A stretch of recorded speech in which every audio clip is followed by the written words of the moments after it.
Okay, सो application proxy का मैंने आप कॉन्सेप्ट आज हम डिस्कस करेंगे।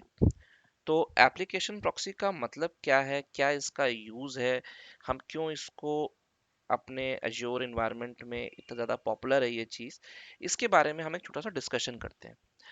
तो बेसिकली होता क्या है, अगर मैं यहाँ पर एक व्हाइट बोर्ड के थ्रू आपको समझाऊं, तो जैसे कि मान लीजिए आपके पास एक ऑन प्रेमिसेस पे एक पर्टिकुलर सर्वर है, ठीक है, और इस सर्वर के ऊपर आपकी कोई एप्लीकेशन रन हो रही है।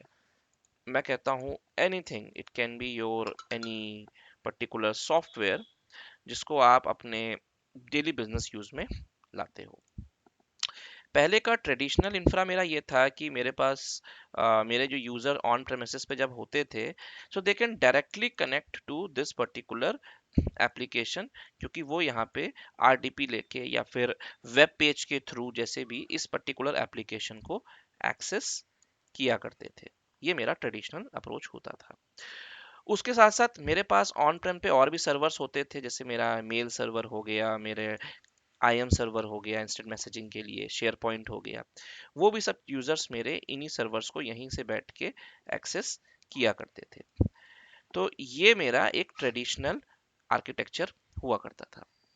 बट जब से हमने अजोर पे हम मूव हुए हैं, तो हमने अपने सारे सर्वर्स की डिपेंडेंसीज उठा के और सारी जितनी भी सर्विसेज हैं उनको हमने मूव कर दिया है क्लाउड पे।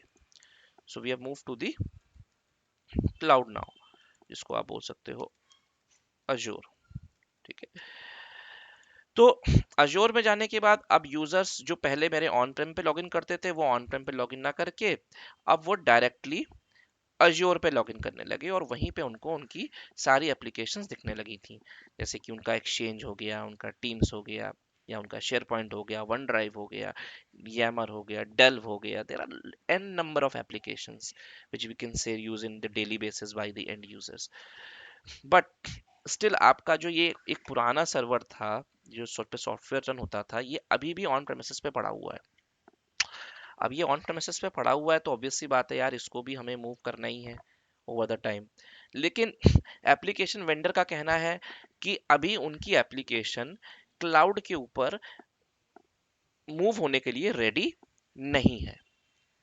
तो भाई यहाँ तो बात फंस गई, क्योंकि एप्लीकेशन वेंडर अपनी एप्लीकेशन को उस लेवल पे कंपैटिबल बना नहीं पा रहा है, और आपके यूजर्स को आदत लग गई है क्लाउड पे ही सारी एप्लीकेशंस को यूज करने की।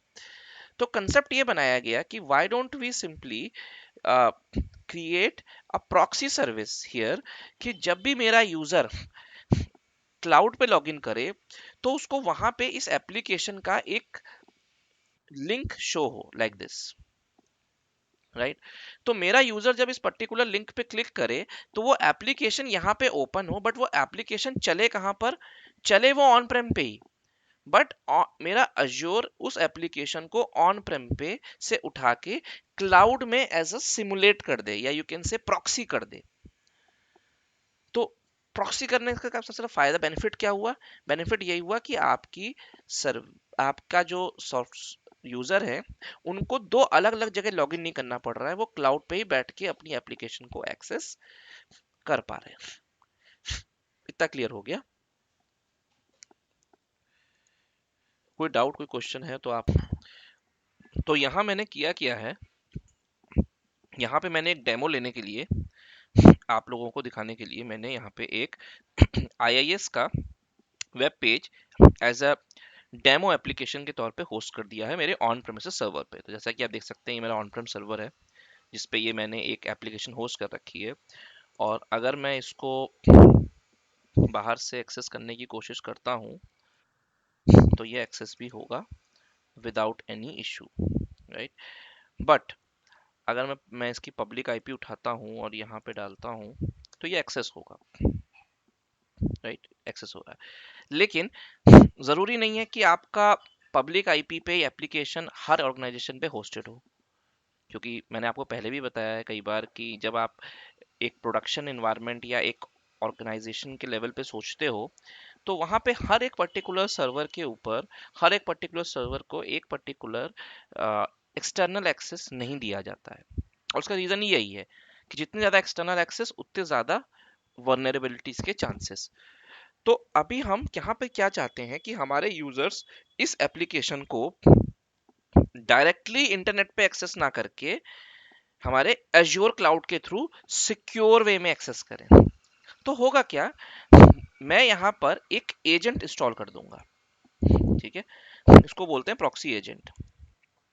ये एजेंट मेरा इस पर्टिकुलर सर्वर के ऊपर इंस्टॉल हो जाएगा, और जैसे ये मेरा एजेंट यहाँ इंस्टॉल हो जाएगा, उसके बाद जब जब मेरा यूजर यहाँ पे लॉगिन करने की कोशिश करेगा इस एप्लीकेशन को, तो ये एजेंट के थ्रू ये डेटा मेरा यहाँ पे लोड होगा और मेरे यूजर को शो होगा। कैसे होगा आप देखते हैं करके इसको। तो इसको करने के लिए हम वापस से अपने चलते हैं अजोर पोर्टल पे।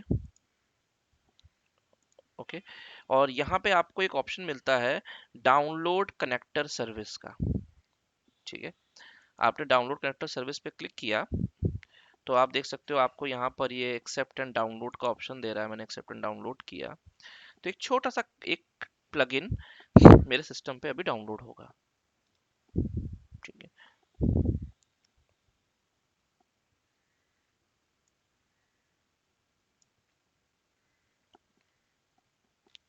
ठीक है, डाउनलोड हो गया स्टार्ट। ठीक है, अब मैं इस डाउनलोड को यहाँ से जाके कॉपी कर लेता हूँ। कॉपी, और यहाँ पे जाके इसको पेस्ट कर देता हूँ। कहीं पर भी डेस्कटॉप पे ही कर देते हैं पेस्ट।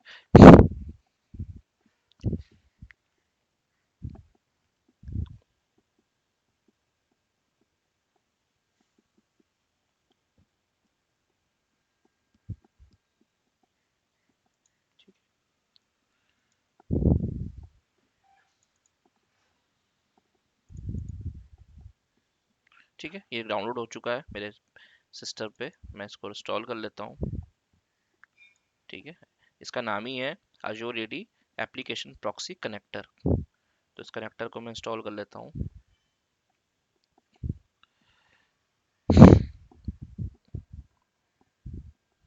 ठीक है, अब ये मुझसे मेरे यूज़र नेम पूछेगा, तो अपना यूज़र नेम डाल देता हूँ। तो मैं तो प्रेफर करता हूँ कि जब भी मैं ऐसे कुछ काम करूँ तो मैं ग्लोबल एडमिन से ही करूँ, क्योंकि ये चीज़ें वन टाइम सेटअप की होती हैं। तो जब भी आप ऐसे कुछ बड़े एक्टिविटी कर रहे हैं तो आप ग्लोबल एडमिन यूज़ करिए हमेशा, क्योंकि उससे फ़ायदा क्या है कि आपको कहीं पे कोई परमिशन की इशू नहीं आती। अदर नहीं तो अदरवाइज आपको रोल ग्रुप में जाके उसकी परमिशंस चेक करनी पड़ेंगी, और वो फिर आपको एक तरीके से टाइम कंज्यूमिंग फैक्टर हो जाएगा। तो क्योंकि आप इन चीज़ों को आप वन टाइम कर रहे हो, तो इनको as a global admin use करने में कोई हर्ज नहीं है। ठीक है, देखिए ये यहाँ से कनेक्टर को इसने अपडेट कर दिया, और मेरा ये कनेक्टर सक्सेसफुल सेटअप हो गया। ठीक है जी, इतना होने के बाद मैंने इसको क्लोज कर दिया। अब मेरा काम इस पे ख़त्म। अब मैं वापस चलता हूँ अपने अजोर के पोर्टल पे, और यहाँ पे एक बार मैं इसको रिफ्रेश करता हूँ पोर्टल को।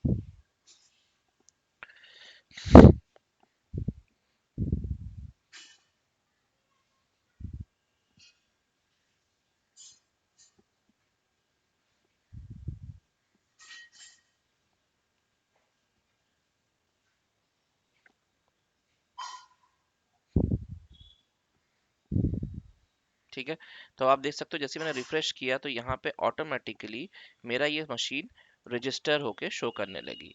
अगर आप इस मशीन को देखोगे तो ये वही मशीन है EC2 88J3HD। अगर मैं आपको यहाँ ले जाके दिखाऊं तो, और इसके अंदर मैं दिस पीसी की प्रॉपर्टीज पे जाऊं, देखिए सेम मशीन है EC2J889J3HD।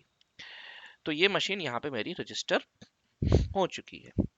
तो मेरा अब एक काम कंप्लीट हो गया। ठीक है, अब आप देखिए यहाँ पे लिखा आ रहा है application proxy is currently disabled for your tenant. तो उसके लिए आपको पहले एप्लीकेशन प्रॉक्सी को इनेबल करना पड़ेगा, तो that is for one time. तो मैं इसको इनेबल करता हूँ। तो जैसे ही मैं इसको इनेबल करता हूँ ये मुझे बता रहा है कि जी आप इसको कर दोगे तो आपका ये कनेक्टर के ऊपर एक ऑन प्रेम पे कनेक्टर बनाएगा और आपके रिमोट एक्सेस को इनेबल कर देगा। मैंने कहा जी कर दो, कोई दिक्कत नहीं है। यस। तो आप जैसे देख रहे हो ये सेटिंग मेरा अब एप्लीकेशन प्रॉक्सी इनेबल हो रही है। तो वापस चलते हैं टेनेंट के ऊपर। आप देख सकते हो मेरा यहाँ पर एप्लीकेशन प्रॉक्सी इनेबल हो चुका है। नाउ अब मेरा एप्लीकेशन प्रॉक्सी वर्क कर रहा है, प्रॉपर हो गया है, रेडी हो चुका है। अब मुझे यहाँ पे एक एप्लीकेशन कॉन्फ़िगर करनी पड़ेगी। ठीक है, तो उसको कॉन्फ़िगर करने के लिए अगेन यहाँ पे एक ऑप्शन आ रहा है कॉन्फ़िगर एन ऐप। आप इस पे क्लिक करोगे, तो जैसे ही आप इस पे क्लिक करोगे तो ये आपसे कह रहा है add your on Prem application. ठीक है, तो हमारी ऑन प्रेम एप्लीकेशन वो IIS की सर्विस है जिसको हम अभी पीछे यूज कर रहे थे। तो यहाँ पर आप नाम दे सकते हो, जैसे मैंने नाम दे दिया वेब सर्विस डेमो। ठीक है, अब आपको यहाँ पे उस एप्लीकेशन का एक इंटरनल यूआरएल देना पड़ेगा, इंटरनल यूआरएल। ठीक है, तो इंटरनल यूआरएल के लिए मैं काम करता हूँ, मैं इसी सर्वर का जो मेरा प्राइवेट आईपी है, राइट, ये मेरा प्राइवेट आईपी है 172, इसी प्राइवेट आईपी को एज एन इंटरनल यूआरएल मैं यूज करता हूँ। तो अगर मैं यहाँ पर एक नया टैब खोलता हूँ और http:// और ये आईपी डालता हूँ तो देखिए ये मेरी एप्लीकेशन खुल जाती है। So I can consider this as my application internal URL. तो मैंने इंटरनल यूआरएल यहाँ पे दे दिया, IP for the wildcard application must be okay, so it requires https, नहीं, has an IP address a host name for wildcard application, here must be formatted https. Okay, 1 second, let me try with the host name, मेरे ख्याल से ये उसको ले नहीं रहा है। कोई इशू नहीं है, हम होस्ट नेम से ले लेंगे भाई, ये होस्ट नेम है हमारा। हम अगर होस्ट नेम से करते हैं http:// होस्ट नेम डालते हैं तो ये भी खुल जाता है। ठीक है भाई, let's try with the host name. ठीक है, होस्ट नेम ले लिया इसने, आईपी नहीं ले रहा, होस्ट नेम होगा। अब यहाँ पे आपको एक यूनिक यूआरएल देना पड़ेगा। ठीक है, जो कि आपके टेनेंट का यूआरएल होगा। और जैसे कि आप देख रहे हो, जैसे मैंने यहाँ जो नाम लिया था माय वेब सर्विस डेमो, तो इसने इसी को एज अ यूआरएल के तौर पे कंसिडर कर लिया है और इसका डोमेन जो मेरा है वो यही होगा, मेरा जो पर्टिकुलर डोमेन है जो मैं यूज कर रहा हूँ। अगर आप एक चीज नोटिस करोगे यहाँ पे, तो जो डोमेन ये ले रहा है वो क्या ले रहा है, msappproxy.net, right. It's not on microsoft.com और नीदर इट इज mail.onmicrosoft.com। अब ये mail.onmicrosoft जो होता है ये एक्सचेंज के लिए यूज होता है। जब हम एक्सचेंज की बात करते हैं वहां पे मेल राउटिंग हम यूज करते हैं ऑन प्रेम से क्लाउड पे, तो that is something we called as a target address.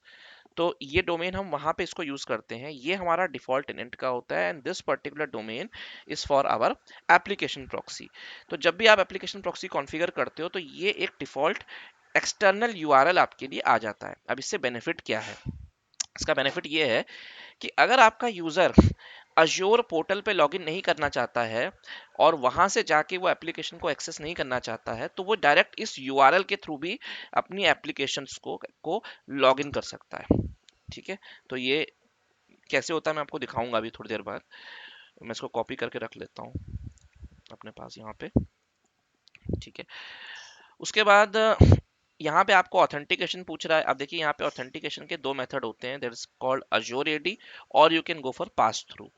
तो इफ़ यू रिमेंबर, मैंने जब आपको अज्योर एडी कनेक्ट दिखाया था सिंक करा के, तो मैंने आपको बताया था कि आपका password hash sync, pass through और एडीएफएस, तीन ऑथेंटिकेशन जो होते हैं वो मेजरली यूज होते हैं ऑन प्रेम से क्रेडेंशियल्स को सिंक्रोनाइज कराने के लिए। तो password hash synchronisation is a very basic authentic process, जहाँ पे आपकी पासवर्ड की जो एक हैश बिल्ड होती है उसमें MD5 और सॉल्ट वैल्यू ऐड होती है और उसके बाद वो क्लाउड पे जाता है, फिर वहाँ पे डिक्रिप्ट होकर स्टोर हो जाता है। तो every time when user log in, तो उसी डिक्रिप्टेड इन्फॉर्मेशन के इंक्रिप्टेड इन्फॉर्मेशन को वो डिक्रिप्ट करता है और डिक्रिप्ट करके यूजर को लॉगिन करवाता है। पास थ्रू में मैंने आपको बताया था कि जब भी यूजर लॉगिन करता है तो उसकी लॉगिन जो है वो ऑथेंटिकेट होने ऑन प्रेम पे आती है। एंड सिमिलरली एडीएफएस में भी ऐसे ही होता है। एडीएफएस में आपकी जो भी लॉगिन क्रेडेंशियल्स हैं वो वेरीफाई होने आपके ऑन प्रेम ADFS सर्वर पे आते हैं, और उसके बाद ADFS सर्वर AD से कम्युनिकेट करके सिक्योरिटी टोकन गैदर करता है, सेशन बनाता है, और उसका एक पूरा एक अलग ही फ्रेमवर्क है जो कि हम फिर डिस्कस करेंगे जब हम डिटेल में जाएंगे इन ऑथेंटिकेशन प्रोसेस के ऊपर। तो जैसे कि आप देख सकते हो यहाँ पे आपके पास दो ऑप्शन है, इधर you can go with pass through और you can go with active directory Azure.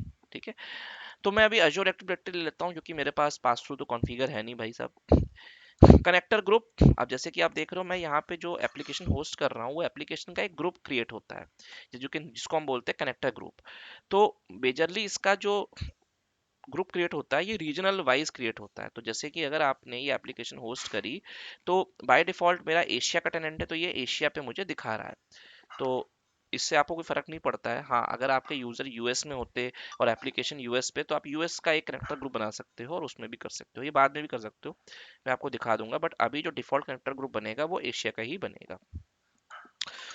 उसके बाद अगर आपको यहाँ पे दिखाना है कि भाई मुझे क्या कैसे करना है, तो आप इस चीज को आराम से यहाँ पे डिफाइन कर सकते हो कि भाई आपको कौन कौन सी सेटिंग्स चाहिए, लाइक आपको बैकएंड टाइम आउट कितना चाहिए, राइट, एंड ऑल। तो ये इसका कंसेप्ट होता है। अच्छा, यहाँ पर बहुत सारी चीज़ें होती हैं, जैसे कि अगर मैं आपसे बात करूँ कि when you are using this all things, so you have to make sure कि आप यहाँ पे अगर आप डिफॉल्ट ले रहे हो तो आपने HTTP कुकी तो ले ली, बट सिक्योर कुकी को भी आपको बंद करना पड़ेगा। बंद आपको क्यों करना पड़ेगा? क्योंकि अगर आप अपनी सिक्योर कुकी को बंद नहीं करोगे तो आपका ऑथेंटिकेशन हर बार वो HTTPS के ऊपर जाएगा, और चूंकि हमारी वेबसाइट तो HTTPS पे होस्टेड है नहीं, राइट, तो हमको उसको लेके इतना ज़्यादा इशू फिर आना स्टार्ट हो जाएगा। तो इट्स मेक श्योर कि अगर आपकी वेबसाइट HTTPS पे होस्टेड नहीं है तो आप इसको सिक्योर कुकी को बंद रखें। ठीक है भाई, बस इतना करने के बाद आप ऐड बटन पे क्लिक करिए और ये आपके लिए एक एप्लीकेशन बिल्ड करना स्टार्ट कर देगा।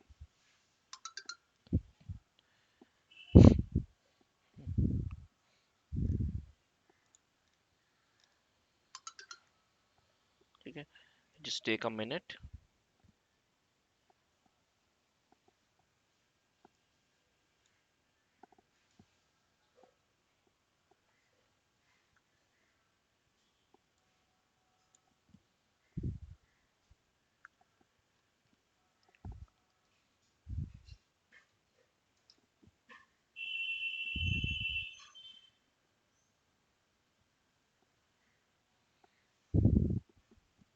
ओके, तो जैसे कि आप देख सकते हो मेरी यहाँ पर ऑन प्रेम एप्लीकेशन प्रोविजन हो चुकी है क्लाउड के लिए। Now if I go back to my it here, so you, अगर मैं यहाँ से अपनी एप्स के ऊपर जाता हूँ एंटरप्राइज एप्लीकेशन में, तो ये देखिए यहाँ पे मुझे web service as an enterprise application show करने लगी। ठीक है, अब ये आपका एंटरप्राइज एप्लीकेशन का टॉपिक भी इसी के साथ ही लिंक्ड है, जैसे कि मैं आपको बता रहा था।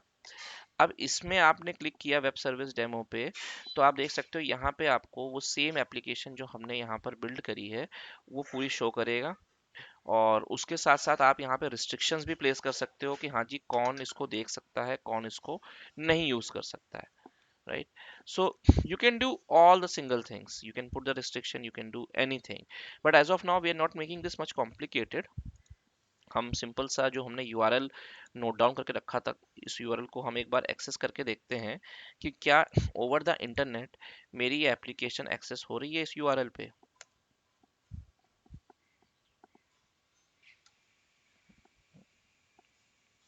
तो ये मुझे साइन इन करने को बोल रहा है, ठीक है, तो मैं अपने इसी टेनेंट से साइन इन कर लेता हूँ। ओके, कुछ अच्छा, ये इसीलिए आई प्रॉब्लम क्योंकि मैंने एप्लीकेशन तो बना दी बट एप्लीकेशन में किसी को ऑथराइज ही नहीं किया। देखिए क्या तो रहा है ना, इट्स नॉट ऑथराइज। तो ऑथराइज करने के लिए अगेन मैं वेब सर्विस पे जाऊंगा अपनी, और यहाँ पे जाके अपने यूजर्स एंड ग्रुप में जाऊंगा। ठीक है, और इसमें जाने के बाद मुझे ऐड करने पड़ेंगे यूजर्स ग्रुप्स जिसके ऊपर मुझे ये एप्लीकेशन ऑथराइज करवानी है। ठीक है। तो मैं यहाँ पे गया, मैंने यहाँ पे यूजर सेलेक्टेड में क्लिक किया।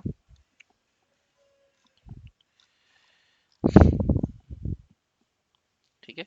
और यहाँ से मैं अपने इसी को ऐड कर लेता हूँ जिससे मैं लॉगिन हूँ। या किसी को भी करा लेते हैं, पंकज को करा लेते हैं, पंकज को। ठीक है, पंकज को करा लिया हमने। पंकज का क्रेडेंशियल्स क्या थे मुझे याद नहीं है, सॉरी। मुझे एक बार इसके पासवर्ड रीसेट करना पड़ेगा। पंकज का मैं रीसेट कर लेता हूँ पासवर्ड, कोई इशू नहीं है। पहले पंकज को सेटअप करा लेंगे, बाद में उसका पासवर्ड रीसेट कर लेंगे। ठीक है, और मैंने इसको असाइन कर दिया। तो देखिए पंकज को मैंने असाइन कर दिया एप्लीकेशन ये। अब एक बार हम पहले लॉगिन करके देख लेते हैं कि क्या वाकई में ये चल रहा है नहीं चल रहा है। तो ठीक है, यहाँ से जाके पंकज की आईडी डालते हैं। क्या आईडी थी पंकज की?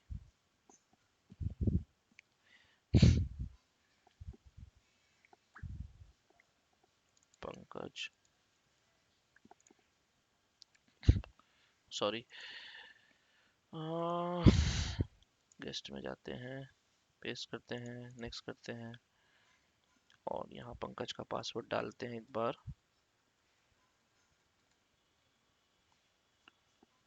पासवर्ड इज इनकरेक्ट कह रहा है।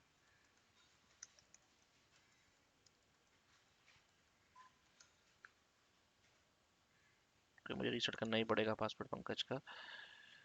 1 सेकेंड। Pankaj, reset password.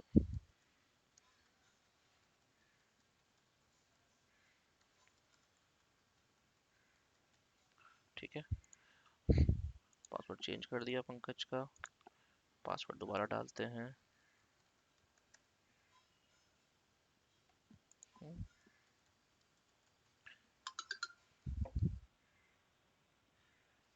तुरंत साइन इन तो होता है इमीडिएट। क्या पासवर्ड को? नहीं नहीं नहीं नहीं नहीं नहीं नहीं, पासवर्ड आपका हमेशा विदाउट किसी एफर्ट के होता है। यहाँ से थोड़ा टाइम लगता है, 2-4 मिनट लग जाता है, लेकिन पासवर्ड के लिए आपको कोई रेप्लिकेशन नहीं कराना पड़ता। पासवर्ड आपका जो होता है वो इमीडिएट सिंक में आता है हर जगह। देखिए हो गया, नहीं हुआ, ये अभी इसको ले नहीं पा रहा है। Oh no. हम एक काम करते हैं, हम तो दूसरा यूजर ही ऐड करा देते हैं, अंकित को भी ऐड करा देते हैं। जो मेरा यूजर है ना, अंकित, अंकित अंकित अंकित अंकित, ये ना अंकित, एडमिन अंकित पांडे, इसको ऐड करा देते हैं। तो अगेन हम वेब सर्विस डेमो में जाते हैं, यहाँ से ऐड यूजर ग्रुप करते हैं, और यहाँ पे जाके हम अंकित को ही, एडमिन को, सॉरी विशाल को ही ऐड करा देते हैं जो मेरा ये यूजर है। Sorry, Vishal be selected, assign. Okay, ये यूजर भी आ गया। अब मैं एक बार वापस से जाता हूँ और यहाँ पे यूजर नेम चेंज करके ये वाला डालता हूँ, नेक्स्ट करता हूँ, पासवर्ड देता हूँ। अरे, इसका शायद पासवर्ड डिफरेंट है। यस, नहीं,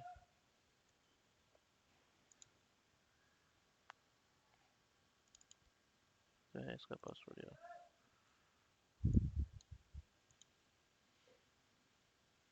ओके, तो शायद मेरे कीबोर्ड का कुछ इशू है। मैं टाइप कर रहा हूँ तो पासवर्ड प्रॉपर नहीं ले रहा है। कोई नहीं। तो देखिए जैसे कि आप देख सकते हैं, मैंने लॉगिन किया और ये वेबसाइट डायरेक्टली एक्सेस हो गई। बट आप यहाँ यूआरएल देख रहे हो, यहाँ यूआरएल क्या आ रहा है? यहाँ पे अजोर का यूआरएल आ रहा है।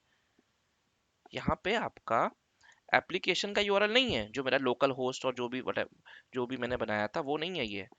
ये मेरा एजोर का एप्लीकेशन का है। नाउ इफ आई वांट कि ये एप्लीकेशन मेरे यूजर्स को भी शो हो जब वो अपने बाकी के काम करते हैं, तो बेसिकली यूजर्स के लिए एक पोर्टल होता है माइक्रोसॉफ्ट का, that is called app dot Microsoft dot com. Apps होता है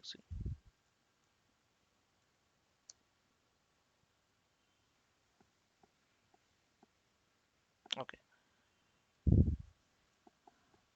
no no not app, sorry sorry sorry, my bad. Portal dot office dot com. So basically हमारे यूजर्स मोस्टली इसी पोर्टल पे ही लॉगिन करते हैं अपना काम करने के लिए। तो अभी मैंने जैसे पोर्टल पे लॉगिन किया,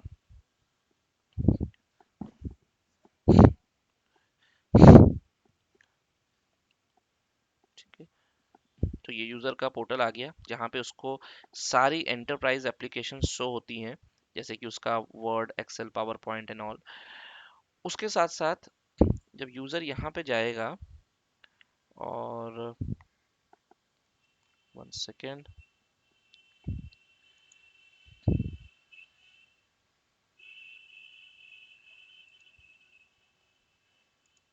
ये सब डिफॉल्ट ऐप्स है माइक्रोसॉफ्ट की, और इन्हीं ऐप्स के बीच में ऑल ऐप्स पे क्लिक करेगा user.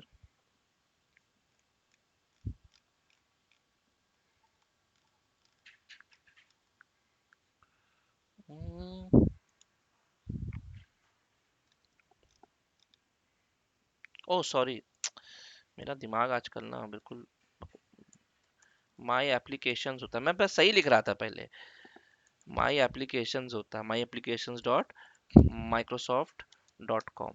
This is a portal, ठीक है।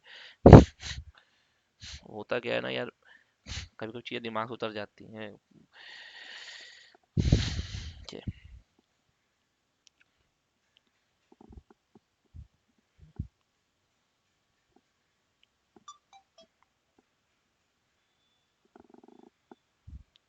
तो देखिए ये माई एप्लीकेशंस पोर्टल होता है। तो यूजर की जितनी भी एप्स होती हैं, जो जो आपने यूजर को होस्ट करके दे रखी हैं, वो तो सब दिख ही रही हैं, क्योंकि मेरा यूजर एक्चुअली एडमिन है तो उसको सब ऐप दिख रही हैं। उसके साथ साथ जो मेरी ऐप है, जो मैंने अभी बनाई थी माई वेब ऐप करके, वो भी यहीं कहीं पे लिस्टेड होगी। ये रहा वेब सर्वर डेमो। यूजर मेरा यहीं पे क्लिक करेगा और डायरेक्ट ये ऐप मेरी यहाँ पे ओपन हो जाएगी।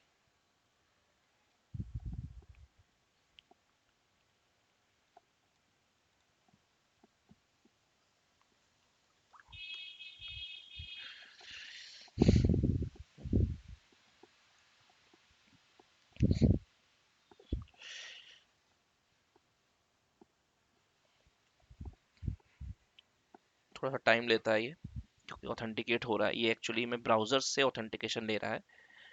जैसे पहले हमने जब डायरेक्ट इस पे किया था, तो ये मुझसे इसने क्रेडेंशियल लिए थे, बट यहाँ पे ये ब्राउजर से क्रेडेंशियल कैप्चर कर रहा है।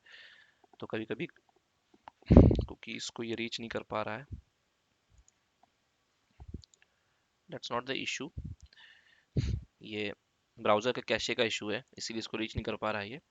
But I hope you'll get the idea कि ऐसा क्यों हो रहा है, कैसे हो रहा है, और कैसे करना है इस चीज को host. Clear? Any questions or anything if you have, so you can ask me.